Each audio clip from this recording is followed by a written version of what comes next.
Në Shkodër u zhvillua për 4 ditë me radhë programi Ditët e teknikave të hershme të fotografisë, një nisëm e veçantë nga Qendra Rinore Arka në partneritet me Muzeun Kombëtar të Fotografisë Marubi, që bashkon traditën dhe eksperimentimin në artin e fotografisë. Me të njëjtin proces jo vetëm të fiksimit të imazheve, por e kthimit të negativit të një foto reale, të rinjt nga Shqipëria, Kosova e MXR u kthyen pas në kohë me këtë cikël punëtorish. Ato përjetuan nga afër proceset klasike të krijimit fotografisë, nga ndërtimi i kamerës më të thjeshtë drejt tek eksperimentet me teknika alternative, gjithçka në drejtimin e një grupi fotografësh gjerman. 2 vite më parë vizitova Shqipërinë si turist dhe u ndala tek Marubi. Diskutuam së bashku me drejtorin Lucianin për këtë workshop dhe ishim dakord që t'u tregojmë brezit të ri magjinë e fotografisë.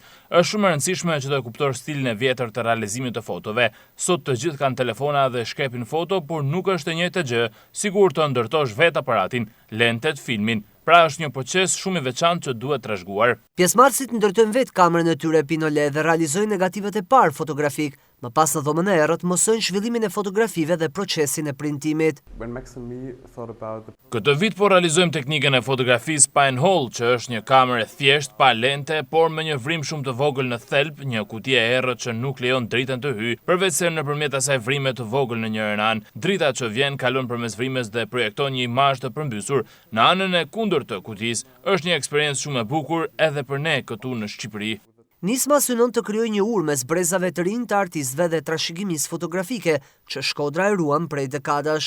Referu edhe politikave tashma të një pjesë të gjerë të muzeve në Europë apo edhe festivaleve të fotografisë, ato po synojnë ta rikthejnë edhe një herë fotografinë analoge. Ndoshta jo ta rikthejnë, po ta ruajnë ose ta kultivojnë atë edhe tek të rinjt, sepse kjo është e rëndësishme që të përçohet edhe në gjenerata. Është një farë mënyrë një lloj edukimit përmes teknikave të hershme të fotografisë, cilën edhe ne kërkojmë që ta shndrojmë tashmë në një traditë. Programi realizohet me mbështetjen e Ministrisë së Turizmit, Kulturës dhe Sportit si pjesë e përpjekjeve për të promovuar artin, kulturën dhe edukimin vizual nëpërmjet përvojës praktike.